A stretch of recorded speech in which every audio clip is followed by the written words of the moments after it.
Kalau nggak paham nanti tanya lagi. Tanya lagi nggak paham. Di mana letak nggak pahamnya? Banyak kita temukan pertanyaan seperti itu. Baik, itu tadi tentang jamaah tabligh itu madhabnya apa ya? Jamaah tabligh itu tergantung ya. Kalau untuk Asia pada umumnya mereka bermadhab Syafi'i, nggak mungkin bermadhab Hanafi. Walaupun pendiri jamaah tabligh itu sendiri bermadhab Hanafi, karena memang sesuai dengan negaranya. Ya, negara itu mayoritas bermadhab Hanafi, ya Al-Kandahlawi sana, ya bagian-bagian India sana, ya Pakistan sana, itu madhabnya mayoritas Hanafi di sana, ya.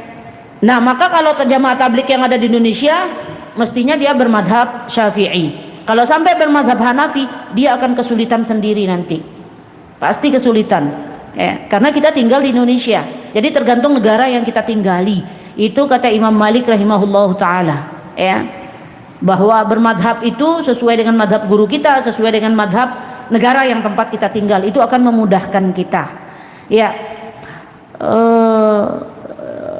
Kalau qasidah apa ini? Yuda pau kayak Lombok punya ini. Kalau pau itu tapi nggak tahu deh. Kalau Lombok itu pau itu mangga artinya. Saya kan orang Lombok ya. Pau itu kalau di Lombok itu artinya mangga. Ya, tapi di sini ada @yuda pau 6394. Oke, apa pertanyaannya? Kalau qasidah boleh menyebut keagungan Allah dan sholawat boleh? Tanda tanya itu boleh di acara keagamaan. Intinya ini tentang musik ya teman-teman ya. Ya. Urusan musik ini ya kita mesti jujur ya, tentang hukum musik sendiri ya, kita harus jujur, karena urusan musik ini memang ada mukhtalaf ulama ya, harus jujur, tidak bisa kita pungkiri mukhtalaf ulama urusan musik. Jumhur ulama menghukumi haram musik, itu jumhur ulama. Bayangkan dulu itu ya, bagaimana ndak jumhur ulama mengharamkan musik. Bayangkan dulu para ulama-ulama salaf itu melihat orang-orang bermusik itu pasti identik dengan apa tuh? Khamar, perempuan, joget-joget gitu kan. Maka sepakat ulama salaf itu mengharamkan musik itu. Ya harus jujur, kita harus terbuka dengan masalah ini. Dengerin atau mainin itu sama menurut ulama salaf. Tapi teman-teman yang insya Allah dirahmati Allah Subhanahu wa Ta'ala, kita ini hidup di zaman modern ya, maka kita akan bertemu dengan ulama-ulama kontemporer, ulama-ulama modern. Maka kita juga ada mempelajari tentang fikih kontemporer juga ada ya, nggak selamanya megang kitab Turat terus gitu ya. Membahas tentang pendapat ulama-ulama salaf terus gitu, tapi kita juga ada membahas tentang pendapat ulama-ulama kontemporer, ulama-ulama modern gitu ya. Maka sebagian daripada ulama itu membolehkan, artinya dari kalangan ulama modern ini kebolehan musik tadi dengan syarat dan ketentuan, tentunya bukan boleh hendak bersyarat, tapi bolehnya bersyarat ya.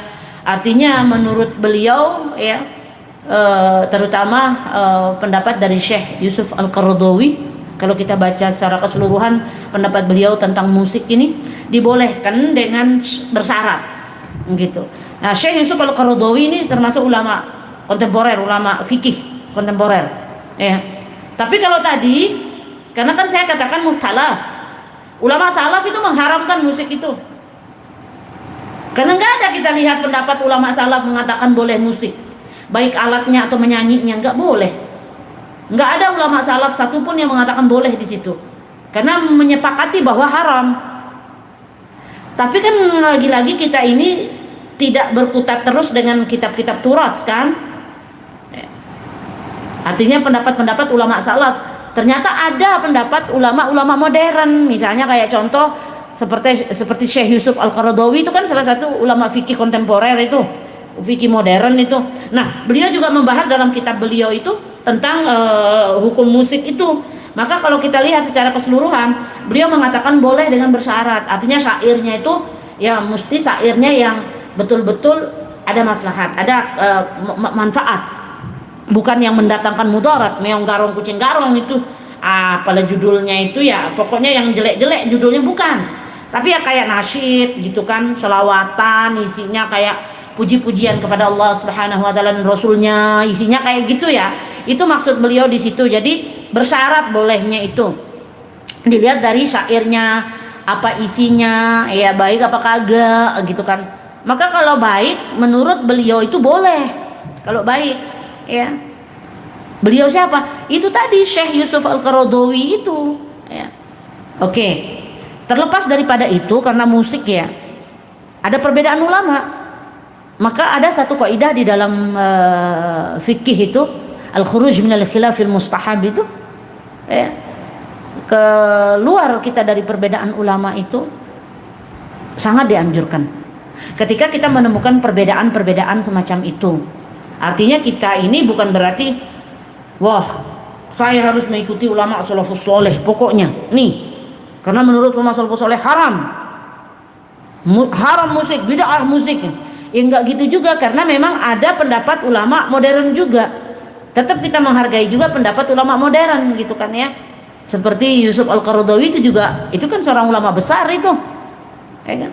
Berpendapat juga tentang musik gitu, yang artinya boleh bersyarat tadi, bukan sembarangan gitu ya. Oke lah ya, terlepas daripada ini pendapat ulama salaf, ini pendapat ulama modern gitu, ada ikhtilaf, ada mukhtalaf di sini. Udah kita sebagai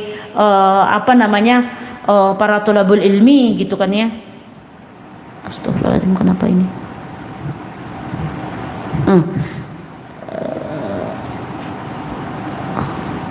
Ini handphonenya mati.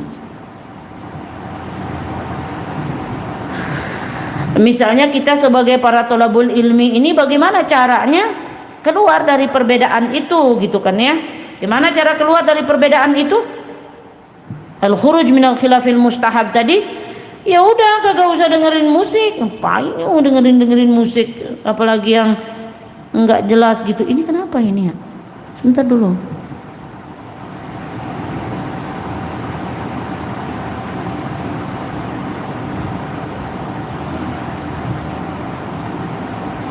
Oh, dia mati ini.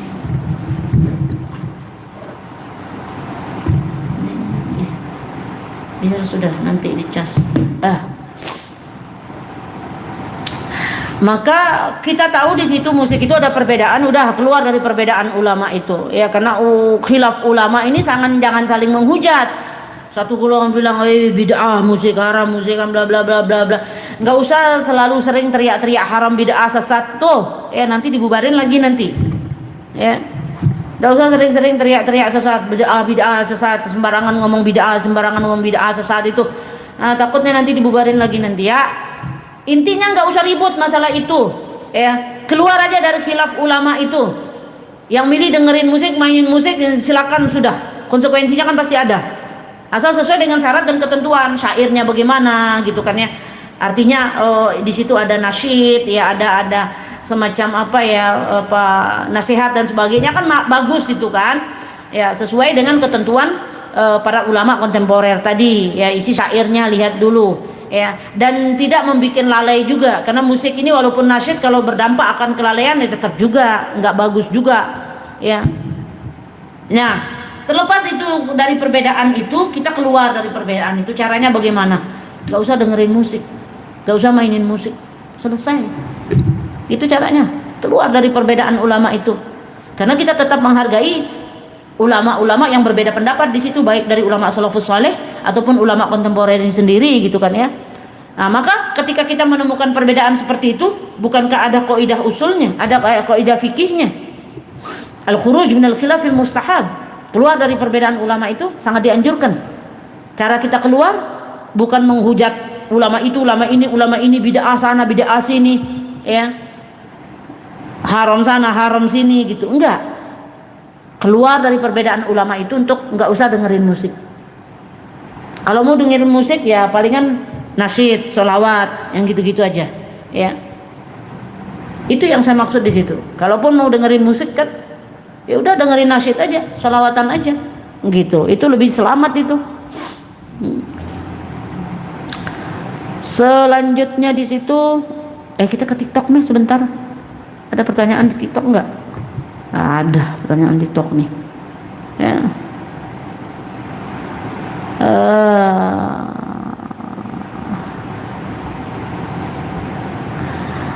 Ada sih, lumayan sih, bagus pertanyaannya di TikTok. Assalamualaikum Umi. Waalaikumsalam warahmatullahi wabarakatuh. Dari @Mama Elsa. Masalahnya di TikTok ini sukanya pertanyaan yang itu ya. Kalau di YouTube kan beda-beda itu pertanyaannya, makanya udah banyak itu.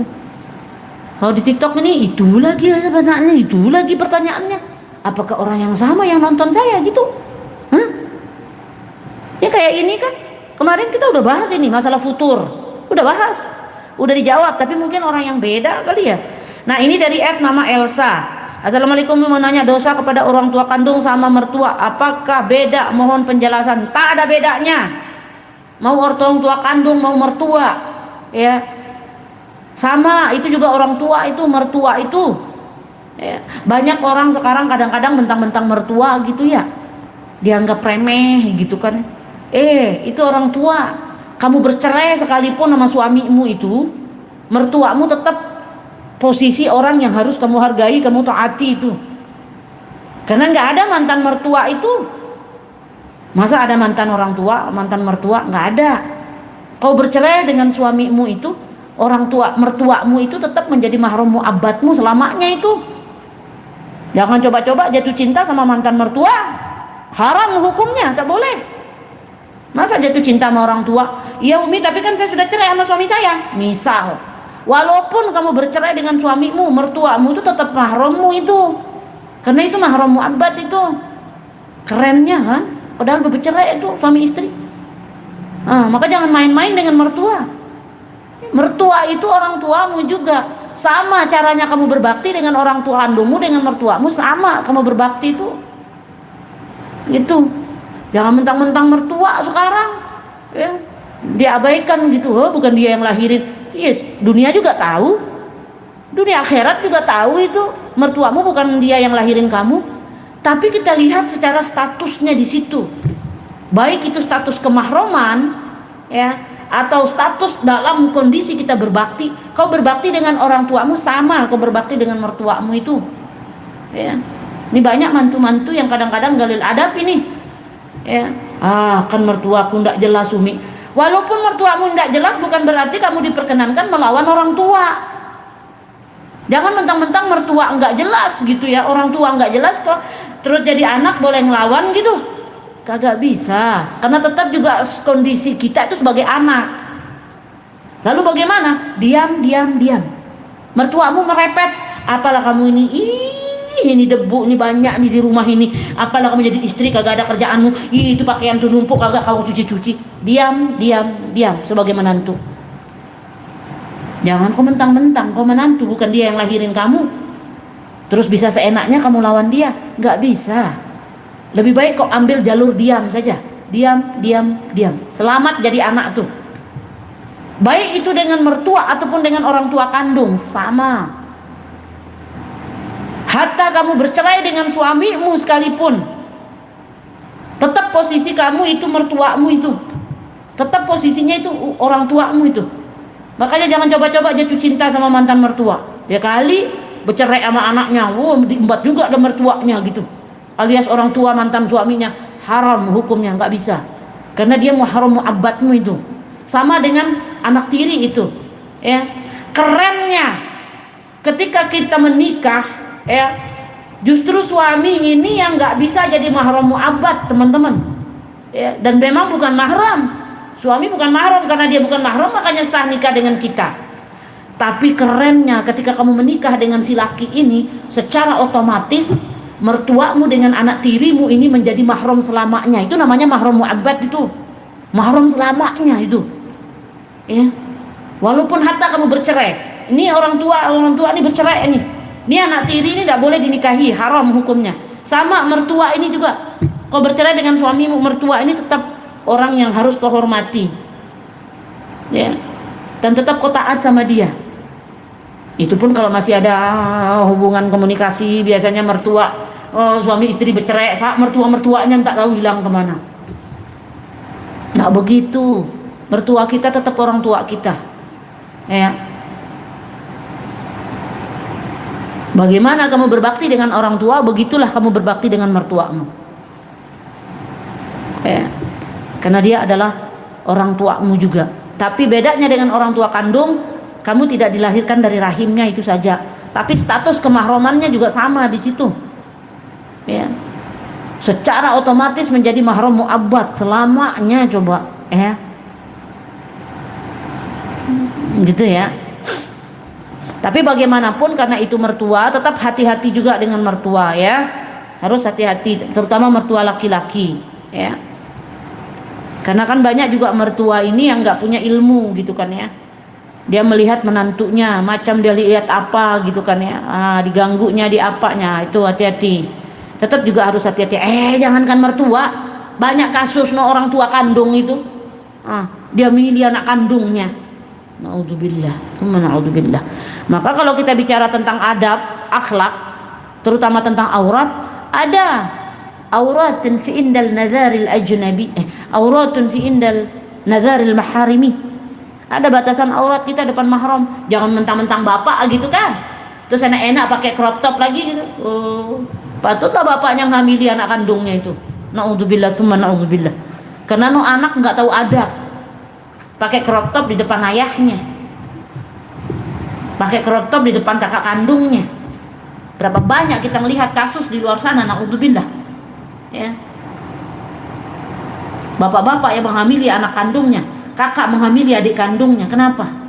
Ya karena itu tadi, tidak bisa menjaga adab akhlaknya di depan ayahnya, di depan kakaknya gitu ya. Bebas aja dia peluk-pelukan, bebas. Ada batasan teman-teman ya. Dengan saudara kandung, dengan ayah kandung, berpakaianmu itu juga ada batasannya di situ. Mohon maaf ya, mohon maaf. Berapa banyak orang tua ayah kandung menghamili anak gadisnya ya. Naudzubillah, summa naudzubillah. Karena si anak gadisnya tadi bebas berpakaian di depan ayahnya, pakai crop top, pakai itu ini segala macam, selengki kemana-mana, keti kemana-mana. Tambah pula punya orang tua yang minus imannya, kagak ada imannya, habislah anak kandungnya pun diembak. Naudzubillah. Apalagi dengan mertua, tetap jaga ya, jaga. Jangankan dengan mertua, orang tua pun kita jaga. Ini dengan ayah nih ya, cium pipi, cium kening anak perempuan tuh ya, nggak usah diusel-usel ya. Ini banyak saya lihat ayah-ayah ini nggak jelas isi otaknya, anak gadisnya diusel-usel. Nggak gitu. Sayang sama anak itu kita punya aturan dalam Islam itu ya. Ada tata caranya, ada adabnya, ada kepatutannya di situ. Mencium anak gadis itu seperti apa ya. Ini kan anakku diusel-usel tidur berdua dengan anak gadis. Apa-apaan itu? Wah, nggak begitu. Bapakmu itu juga laki loh, yang masih ada syahwatnya. Apalagi kalau syaitan sudah berperan di situ. Banyak kan kejadian bapak-bapak menghamili anak kandung. Judulnya begitu. Naudzubillah ya. Hati-hati ya. Tak terasa 9.39 ini. Saya mau prepare ini dulu. Pokoknya kalau suami saya sudah berangkat kerja, saya juga berangkat ya. Saya juga ngajar ya. Sibuk lah, sama sibuknya kita ya. Cuman saya agak longgar karena tidak terlalu banyak jam di luar gitu ya. Kebanyakan jam ngajar saya di online ya, bukan offline. Offline itu paling beberapa jam saja ya. Jadi itu saja ya. Tidak bisa saya habiskan semua pertanyaan ini karena banyak kali ini pertanyaannya. Belum dari TikTok lagi tuh, belum dari YouTube lagi tuh. Di YouTube nambah lagi dah tuh. Belum selesai dibaca nambah lagi ya. Jelaskan akidah Asy'ariyah Al-Athariyah udah dijelasin tadi ya. Besoklah kita sambung lagi, kita jelaskan lagi tuh. Belum selesai juga ini ya. Besok aja insyaallah ya.